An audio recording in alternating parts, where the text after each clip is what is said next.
여호와여, 나의 대적이 어찌 그리 많은지요. 일어나 나를 치는 자가 많으니이다. 많은 사람이 나를 대적하여 말하기를 그는 하나님께 구원을 받지 못한다 하나이다. 셀라. 여호와여, 주는 나의 방패시요 나의 영광이시요 나의 머리를 드시는 자이시니이다. 내가 나의 목소리로 여호와께 부르짖으니 그의 성산에서 응답하시는도다. 셀라. 내가 누워 자고 깨었으니 여호와께서 나를 붙드심이로다. 천만인이 나를 애워싸 진친다 하여도 나는 두려워하지 아니하리이다.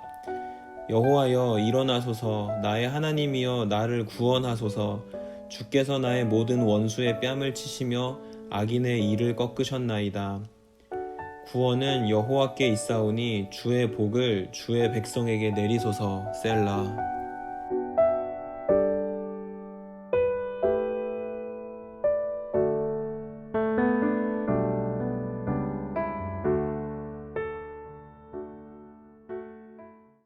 격리되지 않고 여기 오신 여러분들 진짜 환영하고요. 감사합니다. 우리 영상을 같이 보고 있는 태하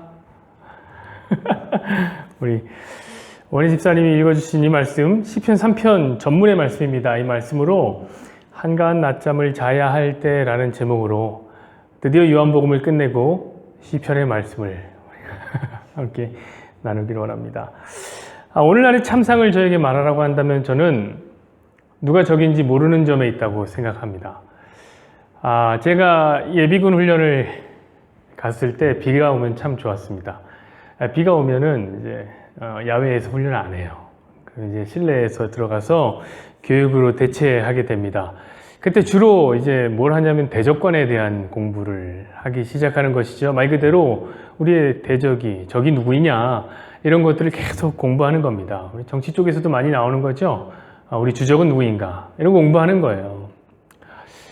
물론 제가 그 대적관을 예비군에서만 공부한 게 아니죠. 여러분들은 이제 계속해서 믿고 있지 않지만 제가 군대에 있을 때 그래서 그 빡세게 훈련을 받고 또 국가를 지키고 있을 때에 제가 대적관에 대해서 지속적으로 공부를 해왔습니다. 적이 누구냐 이거 매우 중요합니다. 왜냐하면 적을 알아야지 잘 싸울 수가 있기 때문에 그런 것이죠. 우리가 잘 아는 손자병법에도 물론 우리가 손자병법을 잘 아는 건 아니고요. 손자병법에 나오는 요 말 하나를 잘 압니다. 이 모공편에 나오는 말인데 뭐냐면 지피지기면 백전불태다. 이런 얘기를 우리가 잘 알고 있습니다. 적을 알고 나를 알면 100번을 싸워도 전혀 위태롭지가 않다. 이런 말이죠. 참 좋은 말입니다. 그런데 이 말이 참 좋은데 문제는 뭐냐면 요즘은 적이 누군지를 모르겠다는 거예요. 적을 알아야 되는데 북한이 우리의 적입니까? 예, 맞습니다. 북한이 우리의 적입니다. 근데 뭐 북한만 적은 아니죠. 사실 뭐 사이버상에서 보면 요즘에는 초딩들도 이렇게 해킹을 통해서 국가의 기반을 파괴할 수가 있는 참 해커들도 적이에요. 총성 없는 전쟁인 무역전쟁 같은 건 어떻게 생각하십니까? 세계 열강이 우리나라를 이권을 먹으려고 우는 사자같이 삼킬 자를 찾고 있습니다. 적입니다. 옆에서 계속 시시탄탐 우리 또 독도를 노리고 있는 일본 같은 나라는 어떻습니까? 누가 적이죠? 적을 따지자고 보면 너무 많은 거죠. 너무 많아요. 그런데 이제 뭐 국가의 적이라는 것은 너무 많다 손치고 그러면 국가 얘기는 우리가 차치하고 우리 개인에게 한번 집중해 보십시다. 우리 개인에게 여러분에게 적은 누굽니까? 고압적인 직장 상사가 적입니까? 지지리도 말을 듣지 않는 가족이 적입니까? 아니면 돈 빌려가고 안 갚는 친구가 적입니까? 사실 그 모든 사람들이 우리의 적이죠. 우리를 무너뜨리는 적입니다. 게다가 우리는 이 무한 경쟁 사회를 살아가고 있습니다. 그러니까 우리 대적은 기하급수적으로 늘어나기 시작합니다. 여러분 이 싸움을 어떻게 싸우실 겁니까? 지피해야 되는데 어떻게 다 하시려고 합니다. 너무 많아요. 제가 특별히 요즘 급부상하고 있는 적을 소개해 드리고 싶습니다. 요즘 급부상하는 적은 너무나 많아서 야, 이거 어떻게 싸워야 될까 고민하게 하는 적입니다. 그게 누구냐면 바로 사람들입니다. 요즘은요, 지하철에서 만나는 사람들이 적이에요. 엘리베이터에서 만나는 이웃이 우리 적입니다. 요즘은 사람들이 참 무서워요. 누가 나한테 병행군을 옮기지 않을까? 바이러스를 옮기지 않을까? 경계태세를 풀 수가 없습니다. 마스크를 안 쓰면 불안한 거예요. 마스크 안 쓴 사람이 옆에 오면 싫어요. 사람 많은 곳은 의도적으로 피하게 되죠. 기침만 해도 약간 째려보면서 서로 이렇게 자리를 옮기게 됩니다. 자, 불특정 다수가 적이 된 거예요. 누가 적인지도 모르겠는데 다 적이에요. 그래서 무서워요. 두려워요. 걱정도 많이 되고, 내 마스크를 저놈이 더 많이 사갈까봐 줄 쫙 서 있는데 이 앞에 있는 중학생 요놈이 내 마스크를 다 살까봐 이 중학생에게도 적대심을 품어야 하는 그런 이상한 전쟁터를 살아가고 있는 오늘입니다. 여러분 요즘 사는 거 너무 피곤하지 않으십니까? 뉴스에서는 매일 하루 종일 마스크가 없으면 죽을 것 같은 뉴스들이 쏟아져 나오고 있습니다. 그런데 일은 해야 되겠고 사람은 만나야 하는데 집에 마스크가 똑 떨어져 가고 있습니다. 면역에 취약하신 부모님에 대한 걱정, 면역에 취약한 우리 아이들에 대한 걱정이 너무너무 심각해요. 근데 말은 또 안 들어. 마스크 좀 쓰고 다니라고 그렇게 얘기해도 말도 안 듣고 말이에요. 여러분, 참으로 적이 많아서 피곤한 요즘입니다. 저도 참 피곤하더라고요. 저는 여러분보다 적이 하나 더 있습니다. 그건 뭐냐면 소심함이라는 적입니다. 제가 참 소심해갖고 신경이 2배가 쓰여요. 요즘 많이 참 피곤합니다. 그런 의미에서 오늘 본문은 우리에게 참으로 시의적절합니다. 오늘 본문은 이 적이 많은 것으로 따지자면 이기기가 어려운 한 남자의 이야기입니다. 6절을 봤더니 적이 무려 몇 명이냐면 10,000,000명이에요. 10,000,000명. 진짜 많다. 그죠? 따지고 보면 서울시 시민 전체가 적이 된 한 남자의 이야기, 바로 다윗의 이야기입니다.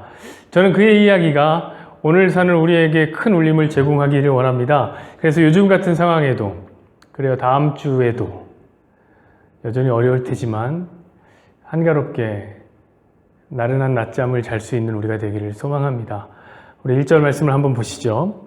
여호와여, 나의 대적이 어찌 그리 많은지요. 일어나 나를 치는 자가 많으니이다. 자, 지금 다윗은 자기의 대적이 많다는 것을 거듭해서 이야기하고 있어요. 그렇죠?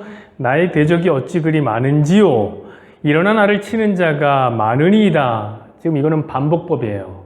2번 거듭한 거예요. 그럼 얼마나 많았을까요? 자, 오늘 이 시편 3편은 다윗의 아들 압살롬이 자기 아버지 다윗을 반역하여서 왕위를 찬탈하는 계획하에, 그런 상황하에 다윗이 쓴 탄원시입니다. 탄원시예요. 그러니까 이거는 시고 그거에 대한 병행 구절이 사무엘하에 나오는데, 사무엘하에 역사적인 얘기가 나오는데 거기 보면은 온 이스라엘의 사람들의 마음이 다 다윗에게 돌아섰다. 다 다윗을 등졌다. 이렇게 얘기하고 있어요. 그러니까 방금 전까지 백성들은 다윗의 백성들이었는데 이제 다윗만 보면은 죽이려고 달려드는 적이 된 겁니다. 그러니까 말 그대로 온 사방이, 온 나라가 적이 된 거예요. 자, 다윗은 갈 곳을 잃었습니다. 여러분, 우리만 갈 곳을 잃은 게 아니에요. 다윗도 갈 곳을 잃었습니다. 여러분, 근데 문제는 다윗의 이 대적이 단순히 숫자가 많다는 거에 있지 않았습니다. 다윗의 대적은 외적 침입뿐만이 아니라 다윗의 내면을 철저하게 파괴하는 존재였습니다. 여러분, 사실 다윗은 한 시대를 풍미했던 스타였습니다. 다윗은 사람들에게 칭찬을 받았고 사람들에게 칭송을 받았습니다. 다윗이 가는 곳마다 다윗에게 사람들은 박수를 쳤고 고개를 숙였습니다. 그리고 여자들과 아이들은 다윗이 가는 곳마다 뛰쳐나와서 춤을 췄습니다. 여러분, 다윗이 얼마나 인기가 많았냐면 당시에 다윗을 대상으로 유행가가 있었어요. 어떤 유행가냐면 사울은 천천히요, 다윗은 만만히요 라는 유행가. 별로 좋지 않을 것 같은 유행가. 그런데 이제 이러던 백성들이, 그러니까 국가 전체가 다윗의 팬덤이었는데 이러던 백성들이 이제는 적이 되어버린 겁니다.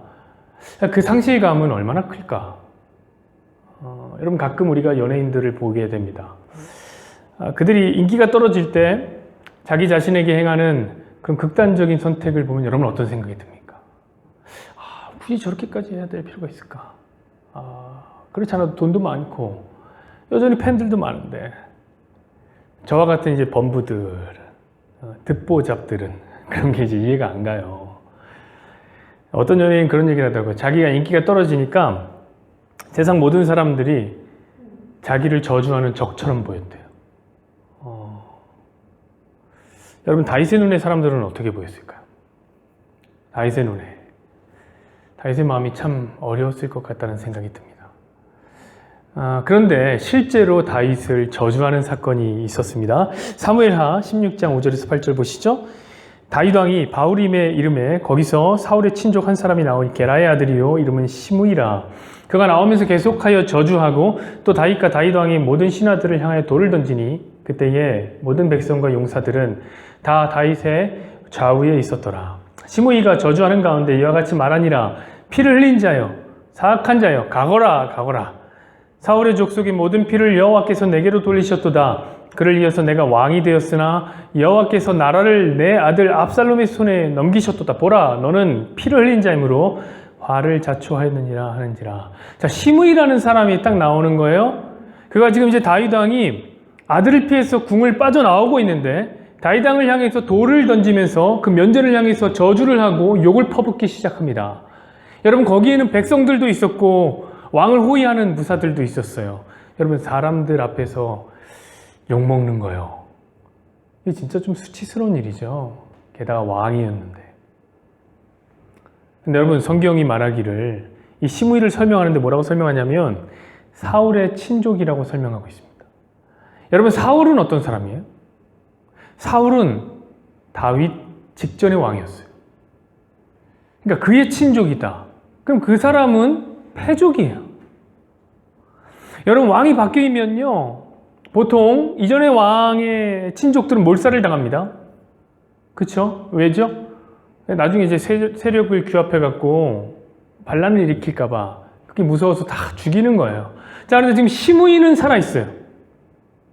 사울의 친족인데 살아있습니다. 얘 왜 살아있을까요? 이유는 하나예요. 다윗이 살려준 거예요. 다윗은 안 죽인 거예요. 여러분, 다윗은 사울의 친족을 죽이지 않았어요. 죽이지 말라고 그랬어요. 그럼 여러분, 나름대로 저 시므이라는 사람은 다윗의 시혜를 입은 거 아닙니까? 다윗의 은혜를 입은 거잖아요. 근데 은혜를 받은 인물이 지금 다윗의 몰락 앞에 칼춤을 추고 있는 겁니다. 여러분, 우리가 선을 베풀었다고 반드시 제비가 박씨를 물어다 주는 건 아니에요. 지금 다윗은 선을 베푼 거에 대한 후회가 밀려왔을 거예요. 내가 이렇게까지 도와줬는데, 내가 이렇게까지 사랑했는데, 내가 품어주던 내 백성들이 나를 배신했구나. 여러분, 다윗의 대적은 다윗의 마음을 이렇게 아프게 했습니다. 여러분, 그러나 지금 다윗이 자신의 대적에게 느끼는 정말 가장 큰 어려움은 무엇일까요? 그거는 숫자가 많다는 것, 그것도 어렵죠. 그러나 그것만은 아닐 거예요. 백성들이 배신했다? 이것도 마음이 어렵지만 그것이 전부는 아닐 거예요. 진짜 큰 어려움이 있는데 그것은 뭐냐면 적을 적이라고 하지 못하는 이 어려움. 여러분, 지금 다윗의 가장 큰 적은 누구냐면 압살롬입니다. 그는 누굽니까? 다윗의 피부치 아들이에요. 사랑하는 아들이 자기를 죽이려고 군사들을 이끌고 쳐들어왔습니다. 자, 여러분이 그런 상황에 처해 있다면 어떤 생각이 들까요? 여러분, 때로는 원망이 우리 인생의 힘이 되기도 합니다. 어떤 사람은 복수를 목적으로 살아가요. 복수만 생각하면 없던 힘도 막 쏟아져요. 밥 안 먹어도 힘나요. 그런데 지금 다윗은 대적을 향해서 무작정 원망을 할 수도 없어요. 대적이 아들이에요. 이 사장, 이걸 그냥 받아들여야 하나? 아니면 가서 저거 죽여? 이거 어떻게 해야 되죠? 그의 대적은 자기 아들이었다. 참으로 다양한 생각들이 다윗의 머리를 스쳐 지나갔을 거라 생각합니다. 이건 뭐 어떻게 할 수가 없어요. 적같지도 않은 적이 나를 쳐들어와서 나를 죽이려고 한다니.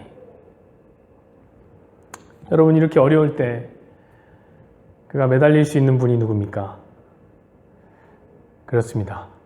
우리 하나님께 매달릴 수 있을 겁니다. 이런 생각이 들 거예요. 그렇지! 아직 나에게는 하나님이 계신다. 그분이 살아계셔서 나를 도와주실 것이다. 성도는 이 믿음 때문에 사는 겁니다. 여러분, 근데 다윗은 저기 사람만이 아니더라고요. 2절을 보시죠. 많은 사람이 나를 대적하여 말하기를 그는 하나님께 구원을 받지 못한다 하나이다 셀라. 자, 이제 대적들이 말하는 거예요. 대적 같지 않은 대적들이.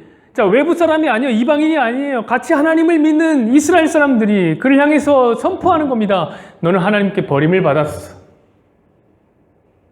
여러분, 이 말은 한 사람에게만 들어도 속상한 일이에요. 지금 나가면서 제가 어떤 분의 주희야, 넌 하나님께 버림을 받았다. 이런 얘기를 속상한. 그런데 많은 사람들이 얘기하기 시작하는 거예요. 여러분, 저기 신천지 거기서 빠져나온 사람들의 얘기를 들어보면 입을 모아 사는 얘기가 있습니다. 거기 빠져나오기 정말 힘들대요. 그 안에 들어가 보면 정말 형편이 없대요. 제대로 된 시스템도 아니고 뭔가 교리도 이거 뭐 엉망인데 틀린 것도 너무 많고 이상하대요. 그럼 우리 이런 생각이 들잖아요. 그럼 빠져나오지 뭐 하는 거야? 근데 못 빠져나오겠대요. 왜냐하면 빠져나오려고 하면 사람 중에 하나가 얘기하는 거예요. 신천지 나가면 하나님께 버림을 받는다. 이게 무슨, 거기서 난 구원에서 탈락된다. 무서운 거예요. 거기 못 나오는 거예요. 그거 두려운 거예요. 근데 지금 수없이 많은 사람들이 다윗의 거기는 형제들도 있을 것이고 다윗을 저주하는 사람들도 있을 것이고 다윗을 사랑했던 사람들도 있을 건데 그 사람들이 지금 다윗을 향해서 얘기하는 거예요. 너는 하나님께 버림을 받았다. 여기 선포하는 겁니다. 자, 갑자기 두려움이 찾아옵니다. 하나님 향한 근원적인 의심이, 하나님의 부재하심이 닫혀있던 창을 열고 그의 자아로 쏟아져 내리기 시작합니다. 여러분, 이제 다윗은 그의 영혼의 피폐함과도 싸워야 하는 상황에 놓인 거예요. 사랑하는 여러분, 여러분에게 가장 두려운 것은 무엇입니까? 그리스도인에게 정말 두려운 적은 무엇입니까? 사람입니까? 문제 그 자체가 두렵습니까? 저는 아니리라 생각합니다. 우리에게 정말 두려운 건 하나님에 대한 의심이에요. 성도는요, 그 하나님의 부재를 느낄 때 걷잡을 수 없이 무너져 버립니다. 그냥 와르르 무너져 버립니다. 여러분, 하나님의 부재를 느꼈던 엘리야는 죽기를 각오했습니다. 한번 열왕기상 19장 4절 보시죠.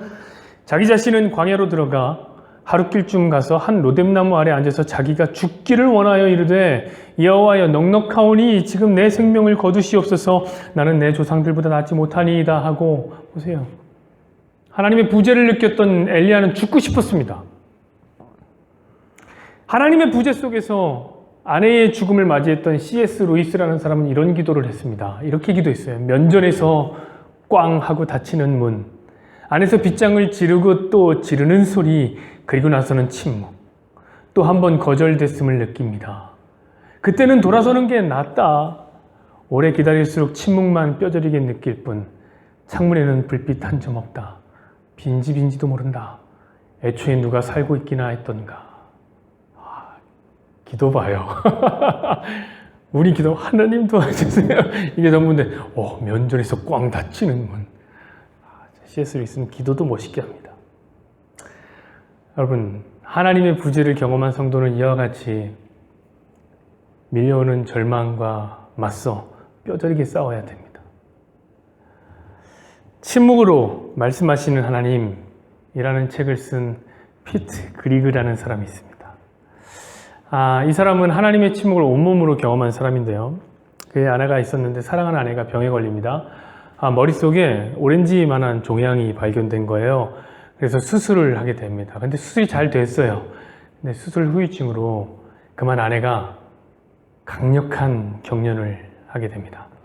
멀쩡히 가만히 있다가 갑자기 온몸을 떨고 입에 거품을 물고 쓰러집니다. 그런 아내를 보자면 막 끔찍합니다. 그러면 온 힘을 다해서 아내를 붙잡는 거, 아내가 자기를 해하지 못하도록 콱 붙잡으면서 이 피트 그리그라는 사람은 기도했습니다. 그러자 하나님이 그의 마음속에 이렇게 말씀하셨어요. 내가 너의 마음을 다 알고 있다. 그 얘기를 들은 이 사람 어떻게 기도했을까요? 이렇게 기도했답니다. 어느 누구보다 가장 아끼고 사랑하는 사람이 발작을 일으킬 때마다 얼굴과 온몸이 귀신처럼 일그러지면서 숨을 내쉬느라 헉헉거리는 모습을 보신 적이 있습니까, 하나님? 누구 하나 의지할 데 없이 막막한 상황에서 가장 어리석은 기도를 하고 있는 사람의 옆자리에 앉아 있어 본 적이 있습니까? 하나님, 뼈가 으스러질 것처럼 몸이 꼬이고 금방이라도 숨이 넘어갈 듯 격려를 일으키는 아내를 바라보는 제 마음이 어떠신 줄을 아신다고요? 그런 일을 당해보기나 하셨습니까? 하나님의 부재 앞에 치열한 전쟁을 싸우는 거예요. 불신앙, 그것 역시 우리의 적입니다. 다윗은 지금 그 상황에서 싸우고 있었습니다. 자, 여러분, 이제 우리의 이야기로 돌아옵시다. 여러분의 싸움은 어떻습니까? 여러분의 한 주는 어땠습니까? 여러분의 마음을 아프게 한 적은 누굽니까? 아까도 말했다시피 은근히 갑질하고 막말하는 꼰대 같은 직장 상사가 우리의 적입니까?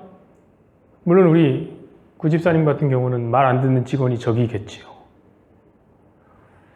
그런데 때로는 그런 주변에 있는 사람뿐만 아니라 식당 같은 데 가면요, 불친절하게 대하는, 그래서 나를 은근히 짜증나게 하는, 짜증을 유발하는 노란 염색머리에 문신이 잔뜩 있어서 되게 무섭기도 한 얼굴에 불평불만을 가득 담고 있는 어린 알바생이 우리를 무너뜨릴 때도 있어요. 도무지 해결의 실마리가 없는 가족 문제는 어떻습니까, 여러분? 차갑게 닫히고 있는 사랑의 문제는 어떻습니까? 아무리 쏟아부어도 만족하지 않는 우리의 거래처의 욕심쟁이 담당자는 우리 적이 아닙니까? 여러분, 우리의 적이 그뿐입니까? 지금도 우리의 마음에 악한 생각을 넣고 우리로 절망하게 만드는 악한 영 그 자체도 우리의 대적입니다. 그뿐만이 아니에요. 내 안에서 끊임없이 우리의 영혼을 갉아먹고 있는 우리 옛사람은 우리의 대적이 아닙니까? 그리고 그 옛사람이 지금도 우리의 마음에 주입하고 있는 불신앙의 생각들, 하나님이 살아계시지 않을 것 같은 의심, 하나님이 살아계시더라도 내 삶에는 전혀 관심이 없을 것 같은 하나님의 부재, 하나님의 외면, 그 때문에 생기는 하나님을 향한 원망, 이 모든 것이 우리의 다 적입니다. 우리의 적은 너무 많아요. 적 같지도 않은 적이 너무 많아요. 더욱이 요즘은 예민하죠.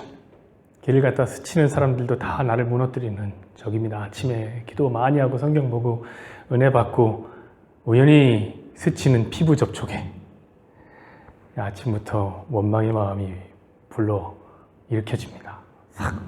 진짜 왜 그냥 스치고 그냥 지나갈 수 있나 생각 들죠?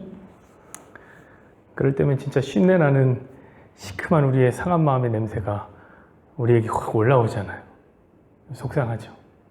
적인 듯 적이 아닌 사람들과 적인 듯 적이 아닌 사건들, 그리고 우리가 처한 상황들, 통제되지 않는, 아니 통제가 전혀 안 되는 우리의 천만 대적들은 우리를 에워싸고 있습니다. 여러분, 이럴 때 우리는 무엇을 할 수 있습니까? 여러분, 우리는 이럴 때 어떻게 싸워야 합니까?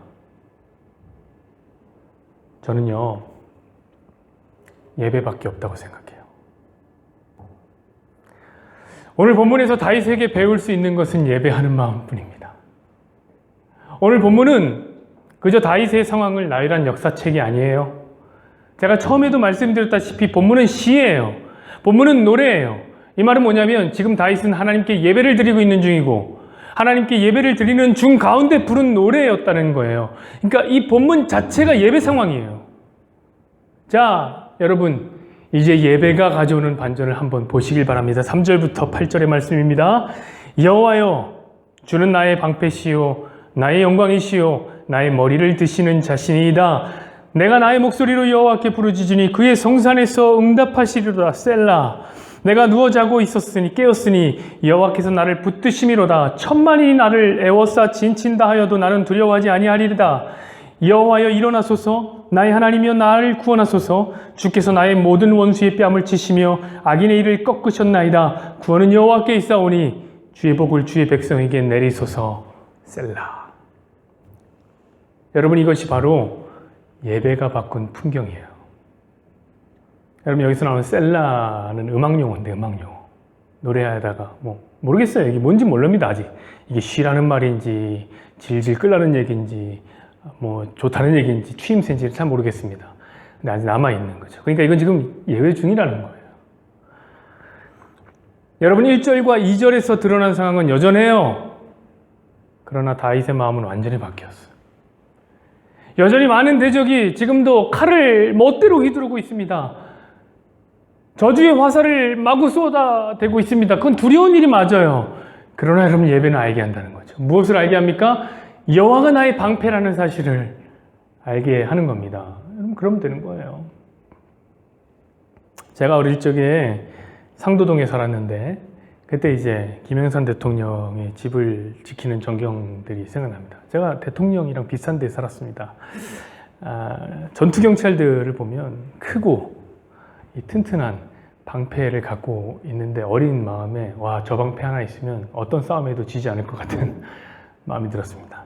여러분, 예배라는 것은 하나님이라는 무적의 방패를 우리에게 착장하는 거예요. 그러니까 6절 같이 천만인이 나를 둘러 진을 친다 해도 두려울 필요가 없게 되는 것입니다. 예배가 이것을 알게 합니다. 여러분, 예배는 또한 우리에게 알게 합니다. 무엇을 알게 하냐면 하나님이 내 영광이라는 사실을 알게 합니다. 여러분, 우리의 영광은 세상에서 인정받고 세상에서 잘되고 행복한 것이 아닙니다. 행복한 것이 아니에요. 여러분, 우리의 영광은 무엇입니까? 하나님이 우리의 영광입니다. 어쩌면 다윗은 자기 머리에 쓴 이 면류관이 자신의 영광이라고 생각하며 살았을지도 모르겠어요. 만약에 그게 영광이라고 생각하면 다윗의 지금 이 순간은 왕에서 내려왔죠? 그 영광을 잃은 것이죠. 여러분, 그러나 그것은 사실이 아니에요. 우리의 영광은 하나님입니다. 우리의 영광은 하나님이에요. 그 하나님이 우리를 선택하셨다는 것이 그 은혜가 우리의 영광입니다. 그리고 그 사실은 영원히 변하지 않기 때문에 우리의 영광은 영원합니다. 예배가 그 사실을 우리에게 알려주는 거예요. 여러분, 예배는 또한 우리에게 말합니다. 이렇게 말합니다. 하나님은 우리의 머리를 드시는 분이다. 이렇게 말합니다. 여러분, 여러 실패 속에서, 낙담 속에서 고개를 푹 숙이고 터벅터벅 걷고 있는 우리에게 조용히 찾아오셔서 우리의 머리를 들어주시는 분은 하나님입니다. 여러분, 오늘 다윗이 그랬어요. 아들에게 쫓겨나서 왕궁에서 도망치는 때에 고개를 푹 숙일 수밖에 없었어요. 그리고 신발도 못 신고 맨발로 뛰쳐나왔습니다.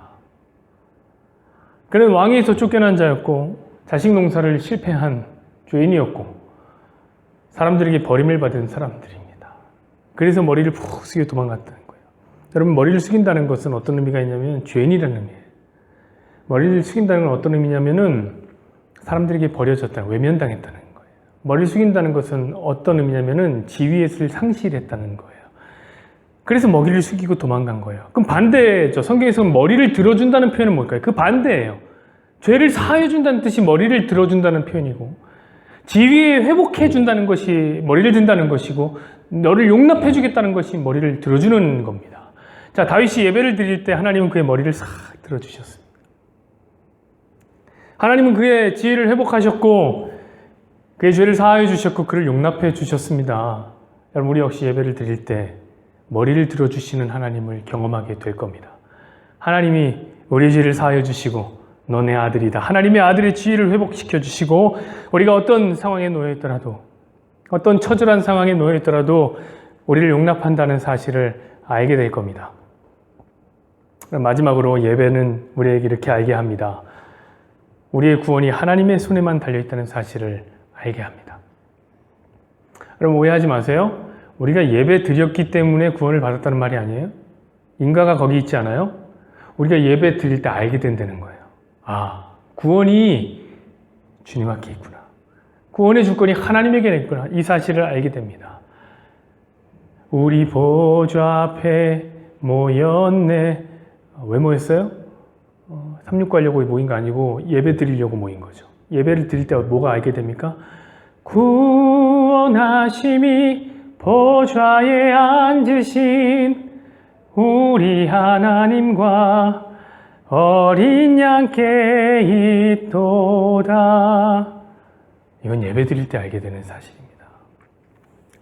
여러분, 이 모든 것이 우리가 예배 드릴 때 알게 되는 놀라운 사실들입니다. 말씀 맺겠습니다, 여러분. 오늘 본문에서 저의 마음을 가장 끌었던 구절은 뭐냐면 5절입니다. 5절 한번 볼까요? 내가 누워 자고 깨었으니 여호와께서 나를 붙드심이로다. 본문을 가만히 보고 있는데 다윗의 정신 상태가 도대체 이게 뭔가 감탄을 금할 길이 없습니다. 아니, 어떻게 된 인간이 이런 상황에서 잠을 잘 수가 있지? 이 잠이 소심한 저로서는 진짜 이해가 안 가는 거예요. 그럼 제가요, 새로운 교회에서 고등부 대상으로 설교를 했는데, 성인 대상이 아니었어요. 고등학생들 대상으로 설교를 하는데, 제가 성경을 읽다가 그만 잘못 읽어갖고 해석을 잘못해간 거예요. 그래서 틀렸어요. 잘못된 해석을 하는 거예요. 물론 뭐 전체의 맥락을 무너뜨릴 만한 그런 상황은 아니었습니다. 근데 그게 너무 속상한 거예요. 사람들이 좀 무식한 전도사 이렇게 생각할까 봐 그게 너무 속상한 거예요. 제가 일주일을 잠을 못 잤습니다. 그게 너무 속상해갖고. 그런데 누가 나를 죽일지도 모른다는 그 상황 속에서 어떻게 잠을 자지? 이해가 안 가는 거예요. 이해가. 그럼 정조라는 왕이 있습니다. 정조라는 왕은 조선시대에서 천재, 손꼽히는 천재, 제일 가는 천재로 일컬어집니다. 많은 학자들이 정조라는 사람은 천재다 이렇게 인정해요. 근데 그가 천재가 된 이유를 뭐라고 밝히는지 아십니까? 불면증 때문에 천재가 되었다고 합니다. 그러니까 수많은 적들이 자기를 자꾸 죽이려고 하니까 잠에 못 드는 거예요. 깨어있으니까, 잠을 안 들고 깨어있으니까 뭐합니까? 책이나 보자고 책 보다가 천재 된 거예요. 여러분들 다윗은 뭡니까? 이 사람 뭐예요? 현직 왕인 정조도 암살이 두려워서 잠을 못 자는데 쫓겨난 왕이, 그래서 이제 쫓기는 신세가 된 늙은 도망자가 어떻게 잠을 자는 겁니까? 이해가 안 가는 거예요. 근데 그 이유는 분명합니다. 무엇이요? 예배가 두려워하던 그를 거기까지 인도한 거예요. 예배를 드렸더니 여호와가 나를 붙드시면 나를 해할 자가 없다. 그리고 그냥 배 깔고 잔 거예요. 한가하게 말입니다. 여러분, 하이에나라는 동물이 사자 새끼를 사냥한다는 걸 아십니까? 썩은 먹이를 찾아 헤매는 하이에나가 뭐 썩은 것만 먹는 거 아니에요. 닥치는 대로 다 먹어요. 사자 새끼도 막 잡아먹습니다. 근데 그냥은 못 잡아먹죠. 왜냐면 바로 옆에 엄마 사자가 있으니까 그냥 근처에 가면 자기가 잡아먹혀요. 그래서 하이에나는 기다립니다. 계속 기다립니다. 언제까지? 사자 새끼가 엄마 곁을 떠나서 혼자가 될 때까지 기다리는 거예요. 사실 사자 새끼는요, 사자 새끼 하니까 이상하다. 새끼 사자는요, 힘이 그렇게 세지 않아요. 그죠? 새끼 사자는 저도 이렇게 원펀치 강냉이 털어버릴 수 있어요. 엄마 없으면 혼자 있으면 그냥 잡아먹히는 거예요. 뭐야, 별거 아니에요. 여러분, 그래서 새끼 사자가 살려면 엄마 곁에 붙어 있어야 되는 거예요. 근데 그건 우리 성도들도 마찬가지예요. 하나님 곁에 붙어 있어야 삽니다. 그러나 우리는 새끼 사자와는 좀 컨디션이 달라요.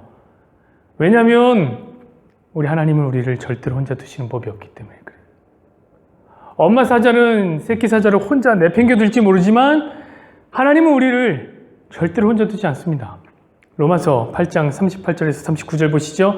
내가 확신하노니 사망이나 천사들이나 생명이나 권세자들이나 현재일이나 장래이나 능력이나 높음이나 깊음이나 다른 어떤 피조물이라도 우리를 우리 주 그리스도 예수 안에 있는 하나님의 사랑에서 끊을 수 없으리라. 아멘. 여러분, 하나님과 우리의 이 강력한 연결은 텍사스 전기톱으로도 못 끊습니다.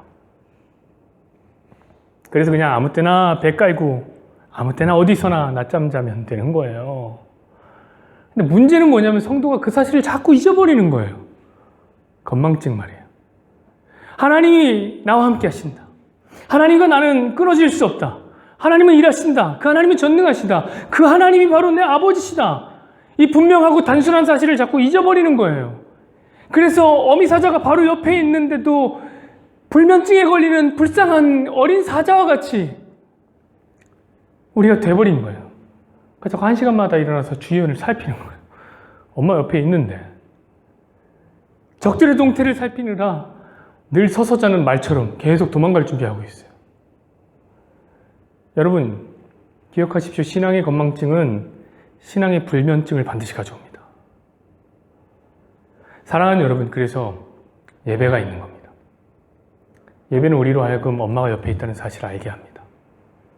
하나님이 곁에 있다는 사실을 알게 하는 거예요. 그러면 이렇게 고백하는 거죠. 멋지게 고백하는 거죠. 천만 하이에나가 나를 애워쌀지라도 나는 두려워 아니하리로다. 글쎄요, 이번 주에는 또 어떤 대적이 우리를 찾아올까요? 저는 모르겠습니다. 알 수가 없어요. 우리 대적은 신종 바이러스처럼 변화무쌍해요. 자꾸 변화를 거듭해서 나타나요.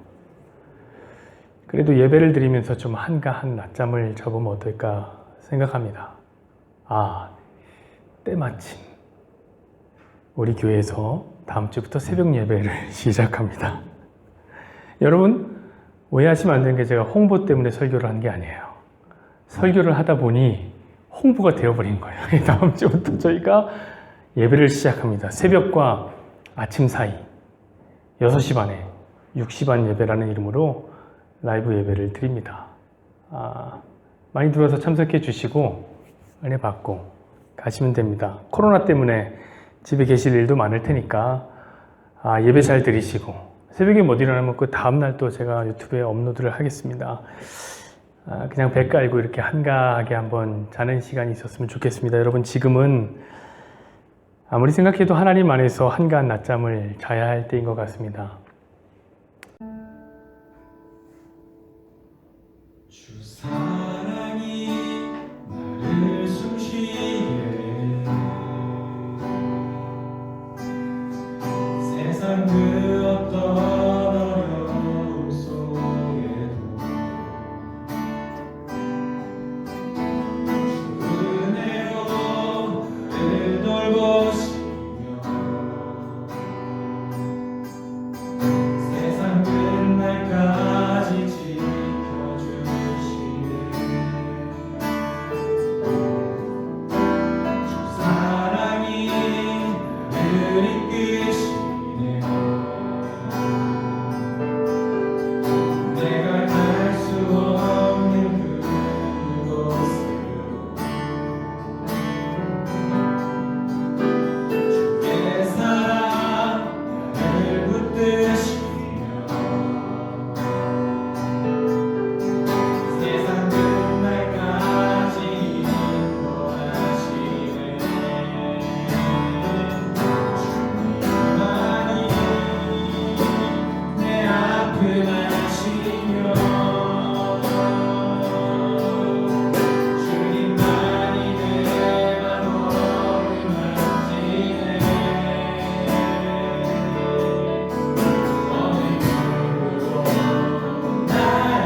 저는